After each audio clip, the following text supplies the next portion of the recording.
Welcome to this lecture, which is called Martinus, His Life and Works.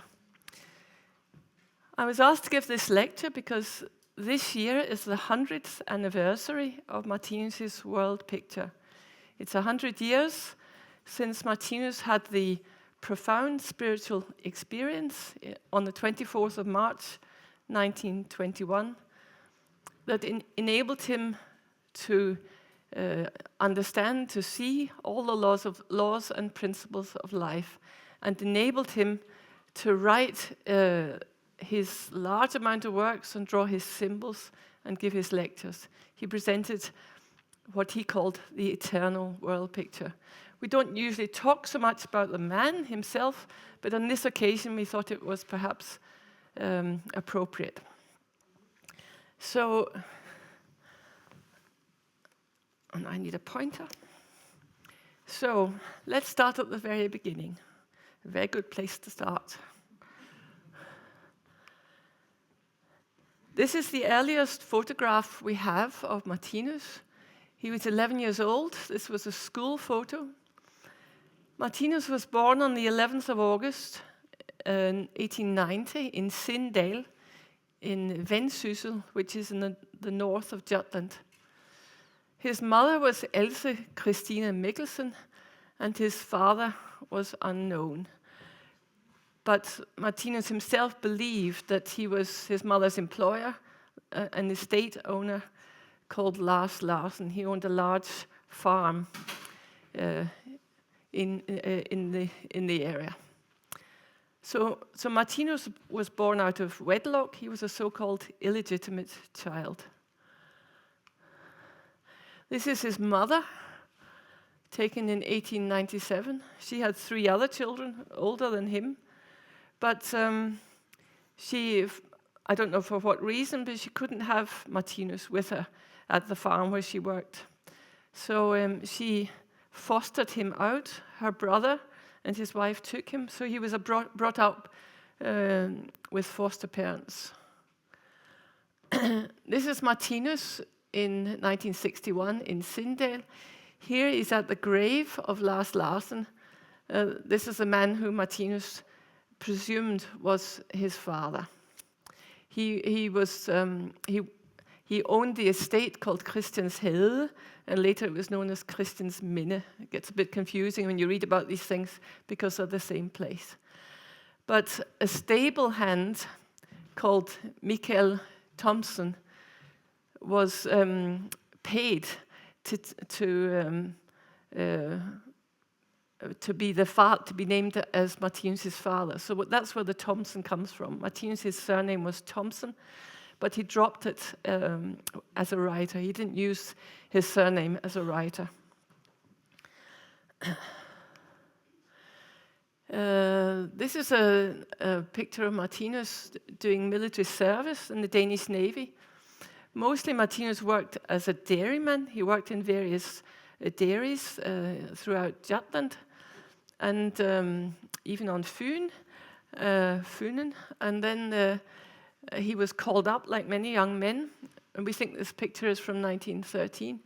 And he went into the Navy, and he worked on a boat called the Walrus, I think, Valrossen. And he was given the job of stoker. That means he had to he had to put coal into the engines. Very heavy job. And he was used to a very clean job with white clothes on in a dairy. And now he was suddenly covered in soot from top to toe. And it was a very heavy job, and he was a bit of a weakling physically. He was really not very strong. Someone took pity on him and said, this is maybe not the right job for you, and we'll find something else for you. So he became a kind of manservant for one of the officers.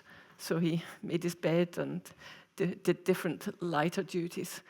But he said that if he had been asked to shoot, he would have shot directly up in the air. It would have been impossible to aim a gun at anybody. So, but that never happened. Martinus, as a young man, had a lot of artistic talents. he was very good at painting, and I believe we're going to have an exhibition here at the weekend, and I believe we will see some of his paintings. He painted sort of landscapes and animals, and rather simple motifs. And he was rather good at woodwork. He was good at cutting into wood, and there's a nice little bookshelf thing he made. And he liked taking photos. And unlike the other young men of his generation, he wasn't the least interested in finding a female partner. So when they were out trying to find a girl, he went out trying to take photos.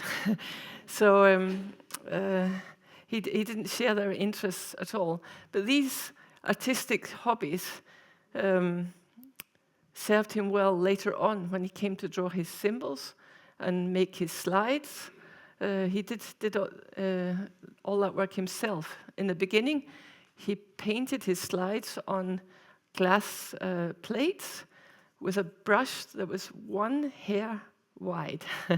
So, and you can see some of those symbols in the posthumous symbol books. So these artistic talents served him well later on.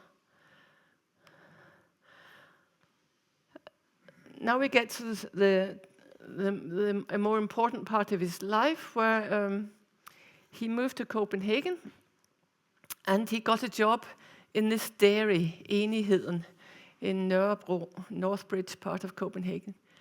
And he worked there as an office clerk. He was used to working in the dairy, making butter and cheese, and was rather well known for having improved the quality of the products. So he was very popular. He was very popular too because he was very good at solving conflicts between employers and staff, or between the staff, and people found him a very, very pleasant person to have around.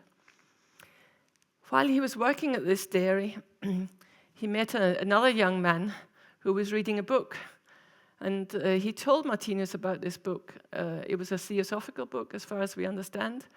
And it mentioned something about meditation.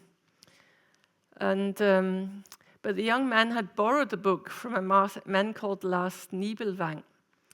So he couldn't just lend it to Martinus. He asked Lars Nibelvang if he could lend it to Martinus, but Lars Nibelvang said, yes, but have him come and visit me first, and then we'll see about it. So Martinus went out to visit Lars Nibelvang. Lars Nibelvang was a flautist in Tivoli Promenade Orchestra, a little orchestra, one of the smaller orchestras in Tivoli Gardens in Copenhagen. But his main interest was esoteric wisdom and the occult. He had read more or less what there is to know about esotericism. So he was an enormous fount of esoteric wisdom. Anyway, Martinus went out to Lars Nibelvang and asked if he could borrow the book. But he first asked if these new spiritual movements that were coming forward, if they had anything to do with prayer to God. And he was told yes, they were. And if the answer had been no, not at all, then he wouldn't have been interested. But since the answer was affirmative, then he decided, he would borrow this book. He didn't get to read very much of it. This is Martinus here at the dairy.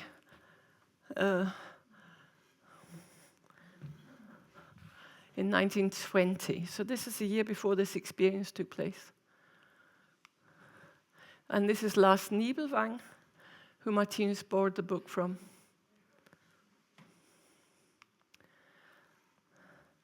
This is Martinus's famous wicker chair, which you'll also be able to see at the weekend. The book said or suggested that you could sit yourself down and put a blindfold on your eyes and meditate on the idea of God. And Martinus started to do this. And suddenly he saw, let's see if I have it here. Yes, he saw this statue of of Christ by Bertel Thorvaldsen. The Danes here know that this is a very famous statue. It's in the cathedral in Copenhagen, the Church of Our Lady. Not only that, but the smaller copies of it are in very many churches in Denmark, and I've even seen it in Greenland.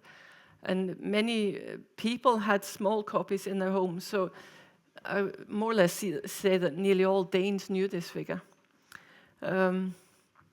Anyway, Martinus started to meditate on the idea of God, and then this figure appeared, a plaster figure of Christ, and it came towards him and towards him. And then it became dark, and then it became light again, and then this figure then this figure turned. Martinus describes the clothes Christ was wearing as being made of diamonds with blue shadows, very, very beautiful, shining and alive, not just a stiff plaster figure. And this figure came towards him and got bigger and bigger, so that the feet went through the floor and the head went through the ceiling. It became absolutely enormous, and then it went right inside him. And it stood there and had remained there the rest of his life, he said. And from this Christ figure within him, this enormous beam of light went out through the universe. In this beam of light, it's actually rather hard to describe because I haven't experienced it myself, and Martinus' description is so beautiful, so I can't do it justice. So I would recommend that in English you can read about it in the little book on the birth of my mission, and in the preface to Livi's book, The Book of Life, Volume 1. But anyway, in this beam of light, he saw the planet, he saw the earth rotating, he saw all the laws and principles of life. He experienced being one with God. And this was a fantastic experience. He describes this as the white baptism of fire. And he reached a point where he felt his consciousness would just burst and had to sort of shut down the experience. But nevertheless, the next day he thought he would try again, and he got a wonderful experience of what he called golden threads or golden filaments. Another experience of that God is in everything and everyone. And these experiences left him with these. This is a short summary of some of the things he experienced. He experienced that he was totally immortal. He could never die. We can lose our physical form and get another form. We can return to physical form, but we can never die. So it wasn't only him who couldn't die. No one could die in the absolute sense. Of course, we can lose this physical life, but we return. And in a way, it's very important to understand that we are not as we seem to be. We seem to have a certain height and weight and age and nationality and gender and so on. But actually, we are eternal living beings. We have no beginning, no end. But it doesn't look like that. And Martinus could see through this illusion this physical body is, and realize that he was totally immortal. Not only he was totally immortal, but everybody and every animal, every plant is totally immortal. Every planet, every galaxy, every Milky Way, and so on. He also realized that the universe constitutes one living being. There is only one living being. There's nothing outside the universe. And this universe, Martinus defines as God himself. There's nothing outside of God. We all live and move and have our being within God's organism and consciousness. And there's no one who's indispensable. Everyone has a role to play in this eternal, infinite organism and consciousness of God. This was a fantastic revelation. there is only one living being. He saw that evolution takes place within this one organism in order that we can experience life. There are more highly developed worlds and there are less developed worlds. There are more highly developed beings and less highly developed beings. We're all somewhere on this eternal continuum of evolution. And there's no judgment in that. It's just like saying she is 2 years old and he's 11 and she's 15 and so on. We all move through these worlds. Another thing he saw that is that what we classify as evil, what we call evil, is only what he calls the unpleasant good. And that's a term I really love because it combines a temporal analysis. That is that it hurts here and now. It's unpleasant. If you break your toe, you can't say it's pleasant. I've tried it. Big toe in 5 pieces. It wasn't fun. It's unpleasant. That's the here and now. The other aspect is the good, that in an eternal perspective, it serves a purpose. I had something to learn from breaking my big toe.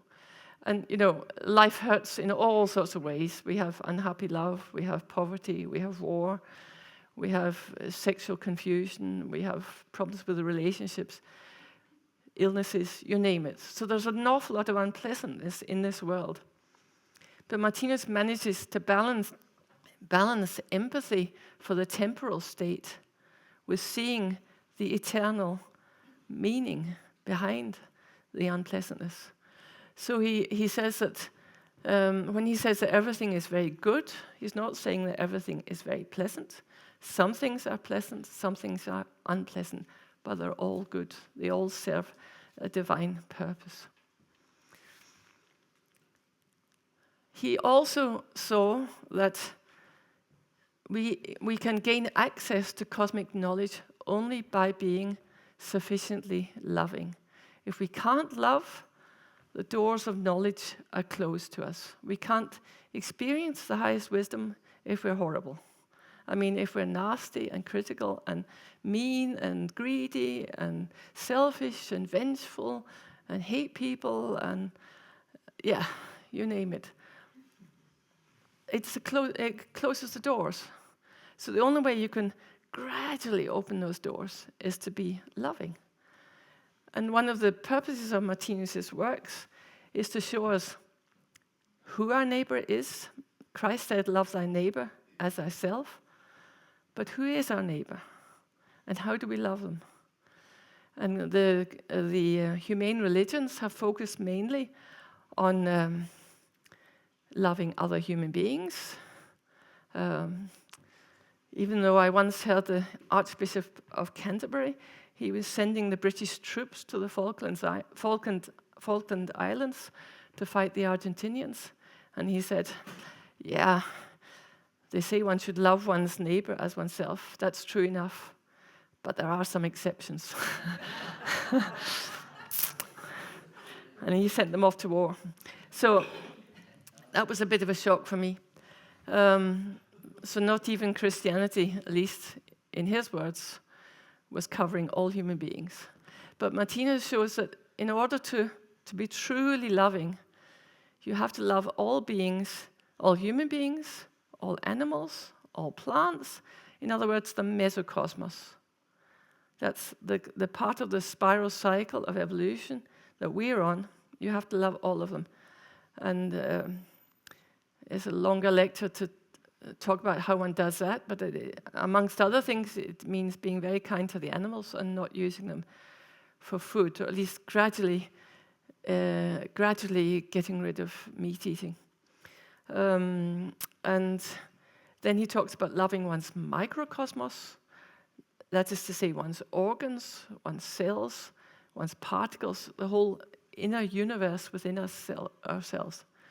And then to love our macrocosmos, which is the planet we live on. And we can do this by looking at the forms of energy we use, how much we pollute, and a lot of the things that people are actually working on at the moment.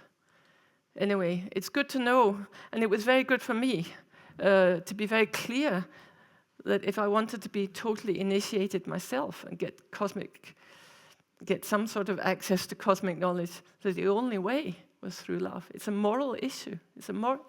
Cosmic knowledge is a moral issue. It's not a matter of some sort of special technique. He also experienced that he became his own source of absolutely unlimited knowledge. So he experienced that whatever question he had about life, he got the answer. The answer appeared within his own consciousness. He saw the spiritual laws and principles behind the physical world. He became conscious in the life of the whole universe. So, at the same time, in the preface to Livets 1, the Book of Life, Volume 1, he talks about all these things, and says that during this experience, he became one with God, and that he could see all these spiritual laws and principles behind the physical universe. And you could think, well, he thinks very highly of himself. But then at the end of the preface, he says that he's not one jot better. Jot, that's tull in Danish. He's not one jot better than anybody else. Because if you haven't already been there before him, you will get there after him. It's just like reaching a certain age. Evolution will take us there. So this is, I guess most of us haven't been there already, since we have to study this. So this is what we have to look forward to. We will reach a moral standard that will open the doors of wisdom to us and make it possible for us to have a direct experience of all knowledge, nothing less.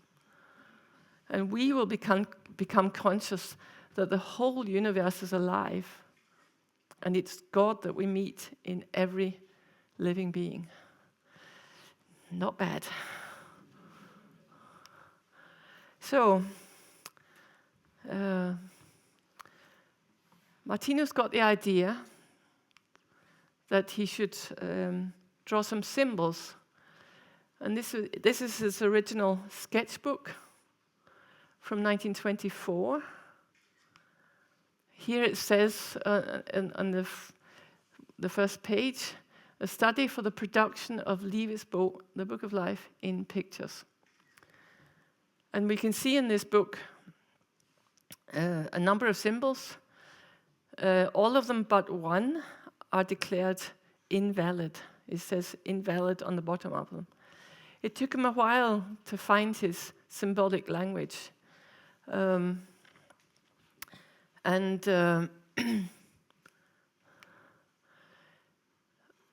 what we saw was that if you see some of these symbols, you can see them among other places in Per Bruce Jensen's book, Sol og Måne, Sun and Moon. He saw that he placed the energies of instinct, gravity, feeling, intelligence, instinct, and memory.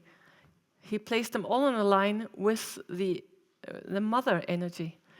But then he found out that the mother energy had a special role, and that the other so-called basic energies, these energies here we have memory, instinct, gravity, feeling, intelligence, intuition, that they are all almost like organs in the mother energy. The mother energy is the mother of all the energies, so to speak. And when he found out that this is how they were organized, he says in his memoirs, and when he means the basic energies, and when they were in their right place and everything was balanced out, I felt the support of the entire spiritual world. I felt such indescribable joy and bliss flowing through me, And I realized it was a solution to the whole mystery. So from then on, he went on to draw 100 symbols exactly, all of which are now published. We published many of them posthumously in symbol books number 4, 5, and 6. We don't have volumes 5 and 6 in English yet. So his main work is Livets Bog, the Book of Life. The title in itself is an analogy. It has many meanings in a sense because it's a book about life. It tells us how life is constructed, what life is. It also helps us to read life itself like a book. So when we experience life, we're reading the real book of life, not the theoretical book. One of my friends who couldn't be here this week is having to take care of someone who's not well, and I said, yeah, you're reading the real book of life. And yeah, I mean, we are reading the real book of life all the time. And here we have it, 7 volumes, about 3,000 pages. In English, we have volumes 1 to 5, they're published. I'm working on translating volume 6, and I intend to translate volume 7. So we're on our way. And this immersed between the years 1932 to 1960. Volume 1 came out in 32. And yeah, there's a long story about the publication of that, but I think I'll skip that. Here we see Martinus with one of his volumes. So the 7 volumes, the first volume is a kind of introduction to his world picture. There's a lot about the future of human society in volume 1. There's a lot about evolution. Volumes 2 and 3 are, for me, the most complicated analyses of what he calls cosmic chemistry, about how all our thoughts and actions work, and how they return to us and affect our fate. And I always think if you can get through volume 2 and 3, then the rest is easy going. And then, and volume 3 ends with this, for me, glorious analysis of the number system. But I'm a bit nerdy about that. So, and then volume 4 is basically about, well, mostly about sexuality, but there's quite a lot about Adam and Eve and evolution in it. Quite a lot about society and crime and punishment. But halfway through, he starts talking about Adam and Eve. And he continues into volume 5, which is the whole story of human sexual evolution. The day I finished, the day it was published in English, I flew to San Francisco to present the book at a conference on sexuality. So that was rather nice. San Jose, rather. I flew to San Francisco. And then volume 6, for me, it's the top point, the highest, this culmination of Livets Bog, because here Martinus takes the, he quotes God for about 100 pages. I mean,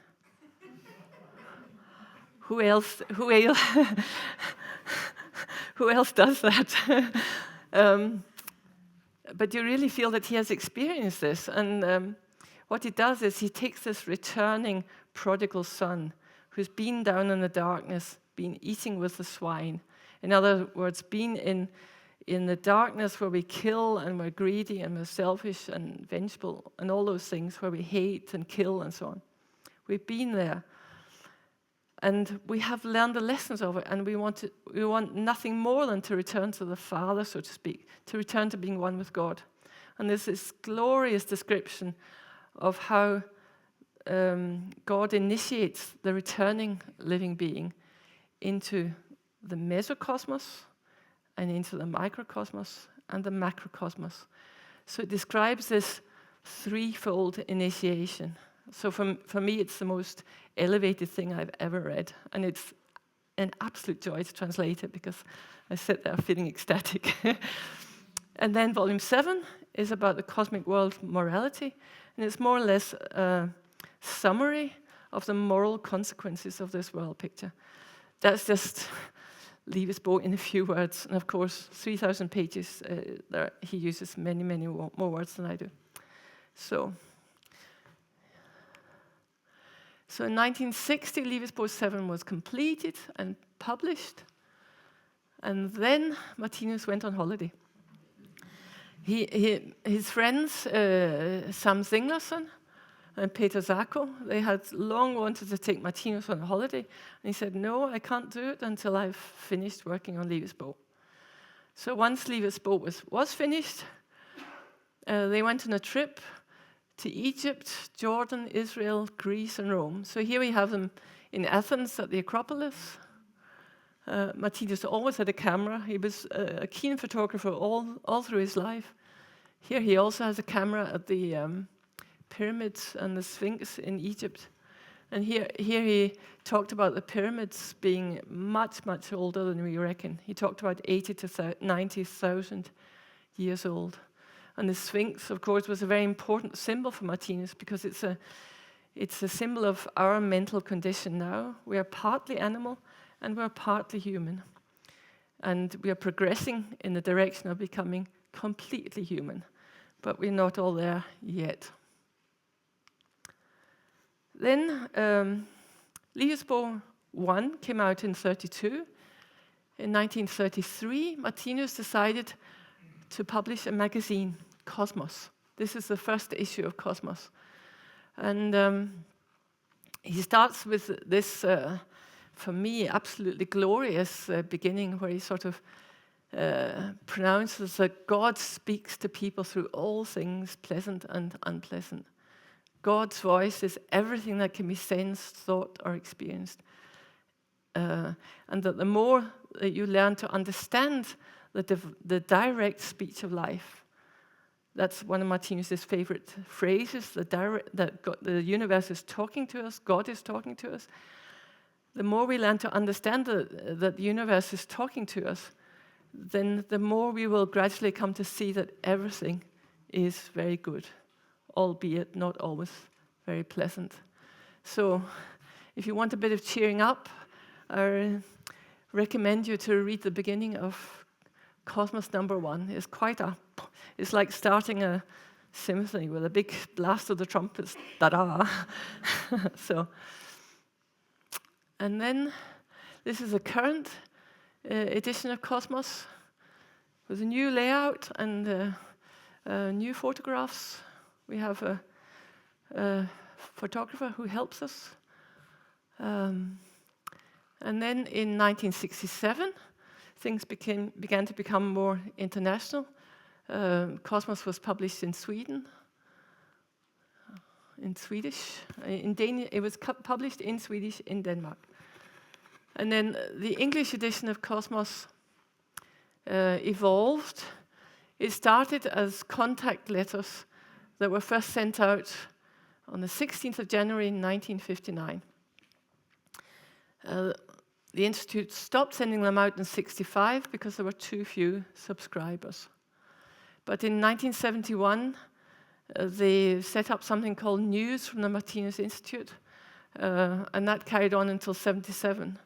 I myself first read Martinus in 1974, so I remember getting these news from the Martinus Institute, and it was always very exciting. There was always a Martinus article included. And then from 1978 until the present day, Cosmos has been published in English. Now it's available as an online magazine. It's a bit too expensive for us to publish it as a paper magazine because the subscription numbers are still rather small. But we have this quite substantial magazine in English. If you see this homepage here, cosmosmagazine.net, you could go in there and find the Danish, the Swedish, and all the foreign editions. The German edition of Cosmos started in April 1968, And it was a continuation of the German contact letters that had been published since September 1960. And then Esperanto was first published in March 1995. This is the latest edition celebrating 100 years for Martinus cosmology. And we have a Spanish edition that's also published online that started in 2014. And we have a Dutch edition. The difference about the Dutch edition is that it's produced in Holland. And we have some of the people here who are involved in it. It's published by the Martinus Centre in The Hague in cooperation with the Institute. And here we have the Dutch edition and the Dutch homepage if you want to find it. So then we come to the Martinus Centre where we are now. In 1934, Martinus expressed a wish for a place where people could gather in the summer to combine having a holiday with studying his analyses. People wanted to get out of the cities, and they didn't go to lectures in the city in the summer. So someone showed Martinus an ad for this area of land up here, which was more or less empty. And it was very, very cheap. And Martinus borrowed, I can't remember exactly how much it was. It was very little. And bought this land here, and they started building the first houses. I'm afraid we're still using these houses from 1934, but when we get the money, we'll buy something better. We'll build something better. So people spent a lot of their free time building this place up. And then in 1936, Martinus inaugurated the flag here. And it was a very windy, cold, wet spring day, more like November than April. But he said it was rather symbolic that this flag, which he called the greatest symbol of life, no less, should be flown for the first time on such a dark day, because it's when the darkness is greatest that the help is really needed. And here we see another picture where the weather's cleared up a bit. And here we see it today. And Martinus described this flag as a symbol of God or the universe. He says that the triangle in the middle symbolizes the eye of the universe, or God. The violet circle here is God's creative power and power to experience. And the star cross is God's manifestation in consciousness. At the same time, we see behind the star cross, we see the 6 basic energies that make up existence. We see memory, instinct, gravity, feeling, intelligence, intuition, and memory again. This shows that there's a cycle, the life goes on eternally, it's never ending, but that all of life, the entire universe, is made up of various combinations of these 6 basic energies. So he says it's it's the greatest symbol of life that exists, and that flying this flag in one's heart, that would it would be impossible if one was going to war or something. So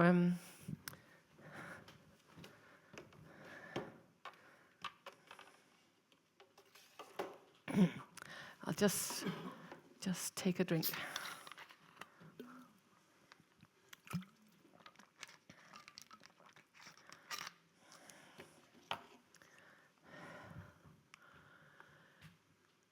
So Klint has evolved over the years.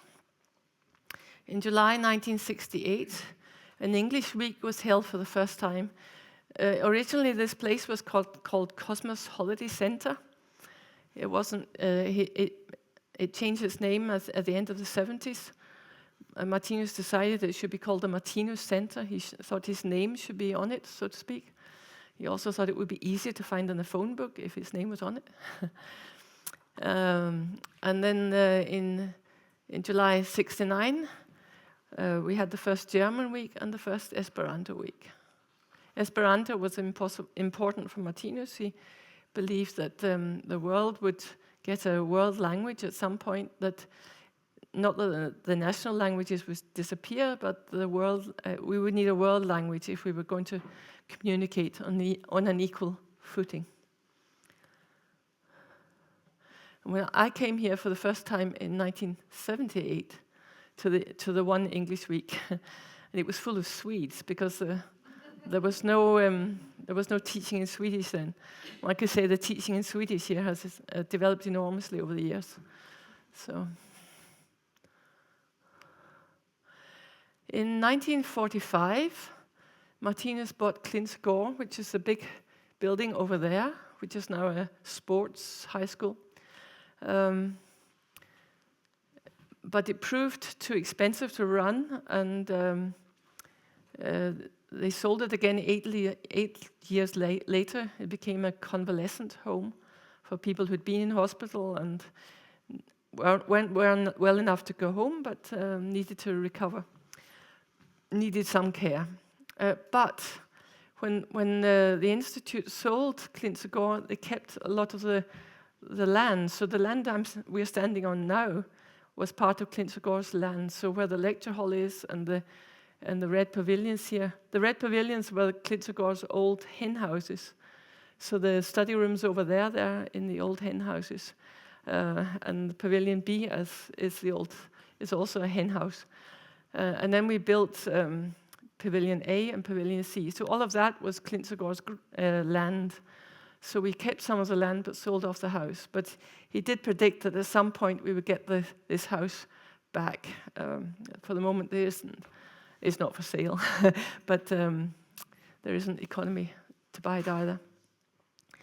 But we have a very good cooperation with Klint Gård. They use our lecture hall in the winter. We are using 2 of their teaching rooms at the moment. Some summers we borrow a lot of bedrooms from them. So we have a very good relationship there. And here's the Martinus Institute in Copenhagen. Martinus had various offices in Copenhagen over the years. In 1943, he bought Mariendalsvej, number 94 to 96. And this houses an administration, and there are meeting rooms, which are also used as teaching rooms. So there are study groups throughout the whole winter season in Danish. There's a lecture hall, and it houses also the publishing house. Here we prepare the books and Cosmos for publication, and it also houses a bookshop. And I forgot, it also houses Martinus's flat, like this, with the blinds drawn. This is Martinus's flat. We keep the blinds drawn because we don't want things to fade. Martinus's flat is open as a museum. So if anyone wants to see it, it's a good idea to ring the institute and make an appointment, because not that many people come by, and we would like someone to be there to show you around. But you're welcome to visit Martinus's flat. So Martinus traveled a little. He traveled to Japan and Iceland, Sweden and England. So let's see what happened. But there are also people who travel to him. And I'd like to start with Paul Brunton. Many of the English speakers will know Paul Brunton rather well. He was a British journalist and author. He's most famous for his book In Search of Secret India. In Danish it's called Bag Indiens lukkede døre. And he visited Martinus in 1950. Paul Brunton had a habit of traveling the world to meet the holy men, the wise men, the spiritual teachers, wherever they could be found. So somehow he heard about Martinus in Denmark. I don't know how. Paul Brunton's first wife was Danish. There could be something there. I don't know. Anyway, he met him in 1950. And then in 1952, he came back and spent 4 months at the Institute with his new wife, a very young wife, 19 years old she was, and he was much older. And they spent 4 months living at the Institute, where they received individual instruction from Martinus 2 to 4 nights a week with an interpreter. It was mostly Ingrid Ockels. And Martinus gave them a very thorough introduction to his world picture. And during this time, Paul Brunton made copious notes and several hundred pages. And his plan was to write a book about Martinus. But all his notes got lost on his journey back to India. So they've never been found. He did manage to write an article, which I'll come to in a minute. But he wrote here, Martinus is a man whom to know is to take into one's heart. He embodies the intelligence, the selflessness, and the love which constitute the essence of his moral and practical teaching. So Paul Brunton found no contrast between the man and his teaching. Very often people are disappointed when they see that the man doesn't live up to the teaching, that maybe he seduces his disciples or whatever, But here he found a good match. And we have a very active contact with the Paul Brunton Foundation, Philosophical Foundation in Boston today. Some months ago, they asked me to write a little article about the relationship between Brunton and Martinus. I was very limited in the amount of words, so I don't expect you to read this, but they were very generous, and they linked to all our Martinus books in English on our homepage, all Martinus's articles on our homepage, and his symbols with their explanations. And they linked to the photos that we have of Paul Brunton and Martinus on our website, and they linked to our 100th anniversary edition of Cosmos, and they linked to this, which is this long article that Paul Brunton wrote about Martinus, which was intended to be a preface for the book Mankind and the World Picture. This was a little book, in Danish it's called Menneskeheden of Verdensbillede. Ingrid Ockels had made a rather provisional translation of it for Brunton, because there was very little in English. And Brunton wrote a summary, a summary of Martinus' teachings, and intended to be a preface for this book. I must say this book has not yet appeared in English because we haven't managed to retranslate it yet, but we will get round to it sooner or later. Anyway, this long article can be found on paulbrunton.org. And Paul Brunton returned to Martinus again in 1956.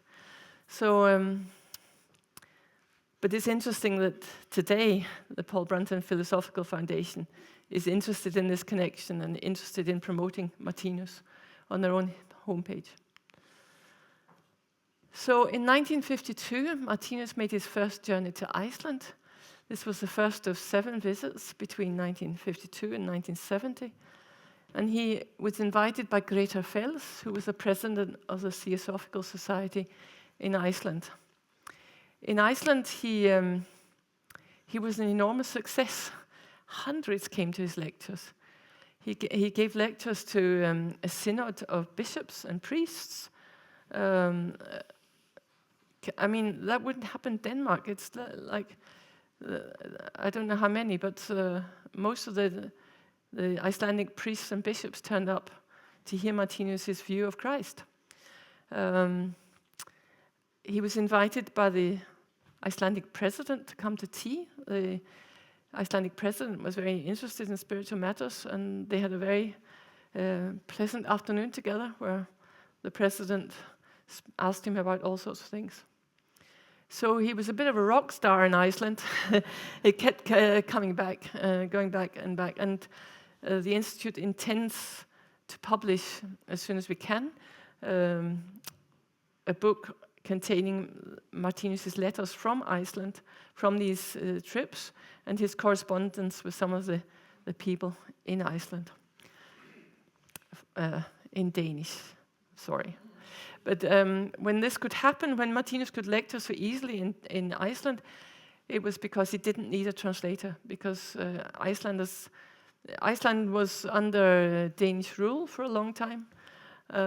So Icelanders learned Danish in school and could understand and read Danish. He went to Japan in 1954. He was invited by an organization called Ananae Kyo to speak at the World Religions Congress in Shimizu City. So this is from Japan. And here we have Martinus. There was some story about his interpreter not turning up, but I don't remember the exact details. So, and on his way back from Japan, he went to India at the invitation of Anne Ørnsholt. Anne Ørnsholt was a Dane. She was a secretary for President Nehru in India, very high position.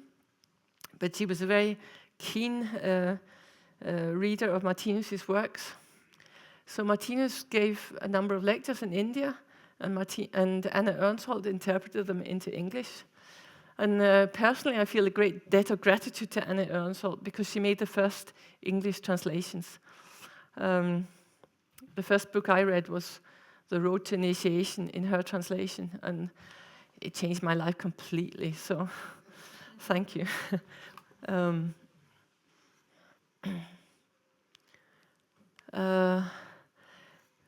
And interest in India grew, but Martinus couldn't allow himself time to repeatedly go to India, so he sent his secretary, Gerner Larsen, who you see here. This is Erik Gerner Larsen, and Anne Ørnsholt again. So Gerner Larsen went there several times and had plans of building up a Martinus Institute in Delhi. It never came to anything. But there were lots of people who attended his teaching and so on. When I took over the English Cosmos in 1980, some years later, we sent so many copies of the English Cosmos to India.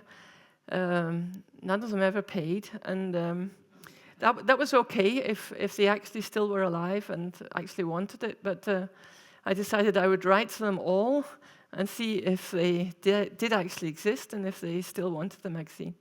Only one replied, and that was a library in the Punjab.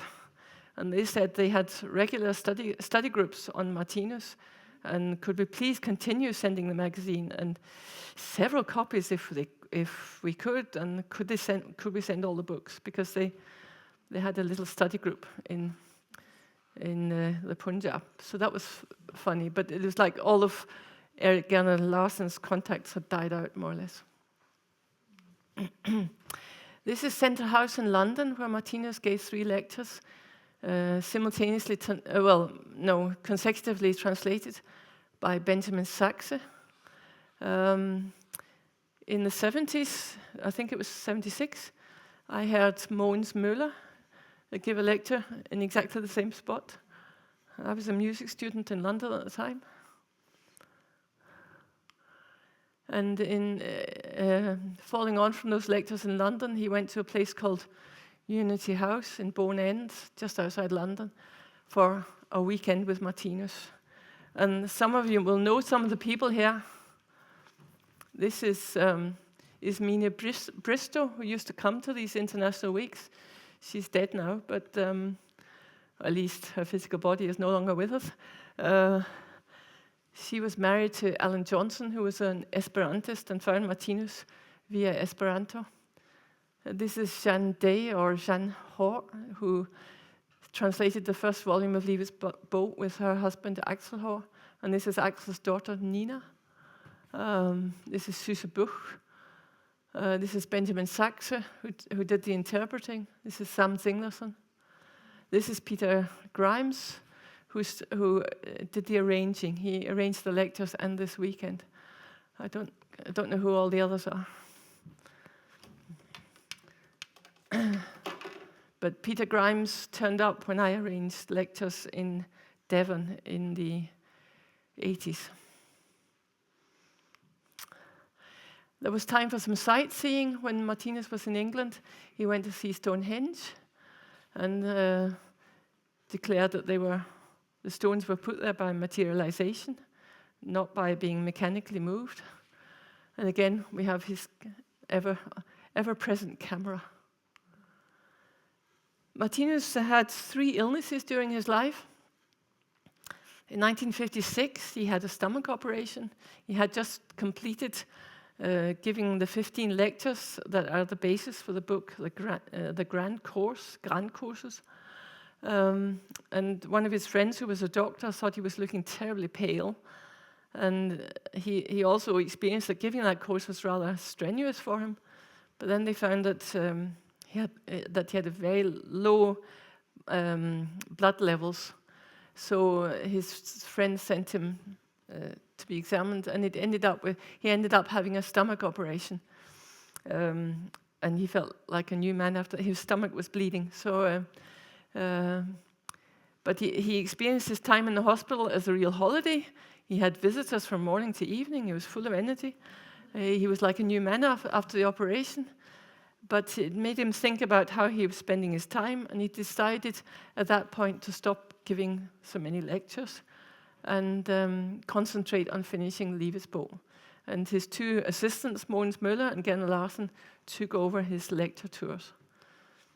In 1975, so he must have been 85 at that time, he had an operation on his prostata, and then after that he had a hernia. Hernia is brok in Danish. He had a hernia in the scar, which is very common. So, but he never really suffered from being ill. He took these stays in the hospital as a holiday. Yeah, I wish I could. Yeah.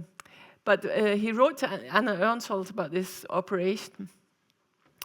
I have learned an enormous amount from going through an operation on my own body. My experiences at the hospital will make their mark on my forthcoming analysis of health in Livets Bog. Here, there will be analyses that I had not previously intended to make at all.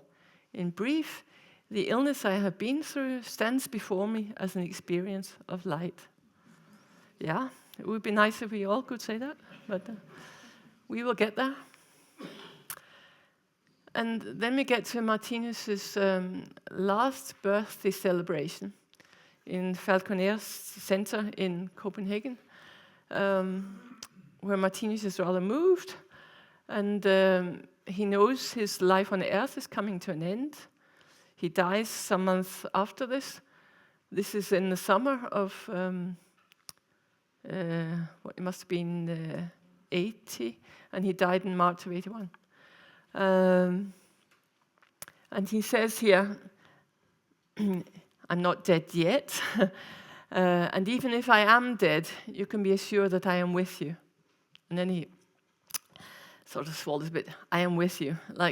And it was easier for him to guide his cause, guide his work on this earth from the spiritual plane than the physical one. So he assured us, I am with you. He would follow his cause. And this is his coffin in Frederiksberg Old Cemetery. I took the photo. I kind of like it because here you see me in the window here with my winter hat on. And when you translate Martinus, it's a little bit like being a ghostwriter or being a shadow of the writer. You're certainly not the writer yourself. I kind of like it. Anyway, this is where Martinus' body is. Ole talked a lot this morning about how important it was for Martinus to take care of his microcosmos. And we're going to say that one of the first things he published in Cosmos in 1933 was a serialized version of the book, The Ideal Food, which had to do with the microcosmos. And the next one he wrote was called Bisættelse in Danish. It's not yet translated. We have a working title in English, which is On Funerals, which is a bit of a drastic title, maybe, but there's a lot about looking after your body after death, but there's a lot about how your thinking affects your organism while you're alive. And